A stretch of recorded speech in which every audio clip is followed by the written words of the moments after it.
નમસ્કાર મિત્રો, આપણો નવો બ્લોગ આવી રહ્યો છે હાઈવેનો. ઓકે,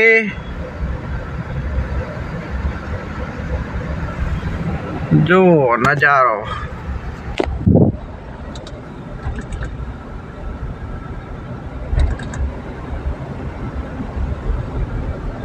જો મિત્રો, રોડનું કામકાજ ચાલુ છે. જો ટ્રેક્ટરનો રોડનું કામકાજ ચાલુ છે. જો પુલ ઉપર જઈ રહ્યો છો. વાહ ભાઈ વાહ, કેવું શૂટિંગ આવી રહ્યું છે.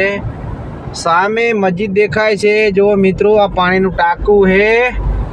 જો અને આ ટ્રકના ઢગલા પડ્યા છે. જો પુલના બાજુમાં નક્કી ટ્રકો જ દેખાશે મિત્રો. જો વાહ ભાઈ વાહ, ટ્રક સિવાય કાંઈ છે જ નહીં.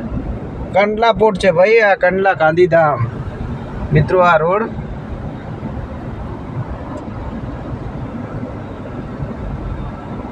વાહ ભાઈ વાહ. હવે આપણે ગાડી લઈ લેશું સર્વિસ રોડ.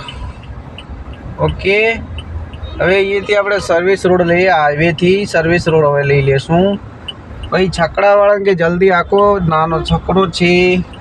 ચલો હવે આપણે આવી ગયા સર્વિસ રોડ. ઠીક છે, જોઈ લો. હાઈવે છોડીને સર્વિસ રોડ આવી ગયા.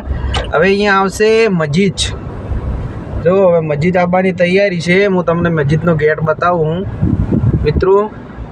જો મસ્જિદ આવવાની તૈયારી આવી ગઈ મસ્જિદ. જો આ મસ્જિદનો ગેટ જોઈ લો. ઓકે, જો હવે આપણો વિડીયો થાય છે પૂરો. કેમ કે હવે આપણે આવી ગયા બસ સ્ટેન્ડ, ગાંધીધામનું બસ સ્ટેન્ડ. મિત્રો, હું તમને ગાંધીધામનું બસ સ્ટેન્ડ બતાવું. જો તમારું ગાંધીધામનું બસ સ્ટેન્ડ બતાવું, તમે જોઈ લો. હવે એક જ મિનિટમાં ગાંધીધામનું બસ સ્ટેન્ડ. છેલ્લો આપણો વિડીયો ગાંધીધામના બસ સ્ટેન્ડ સુધી, પછી આપણો વિડીયો થાય છે પૂરો. ઓકે મિત્રો, જો હવે આવી ગયું છે આ ગાંધીધામનું બસ સ્ટેન્ડ. જોઈ લો, આ ગાંધીધામનું બસ સ્ટેન્ડ છે મિત્રો. જોયો ગાંધીધામનું બસ સ્ટેન્ડ. જો બસ ઊભી છે, અંદર દેખાઈ રહી છે.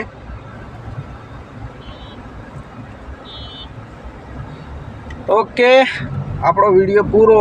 હવે પછી અહીંયાથી તમને મિત્રો દેખાડું કે રેલવે કોલોની અને આપણે રેલવેનો રસ્તો જો એટલો પૂરો થાય છે. અહીંયાથી આ બોર્ડ આવી ગયું, ગાંધીધામ કંડલા 13 કિલોમીટર જો લખેલું છે.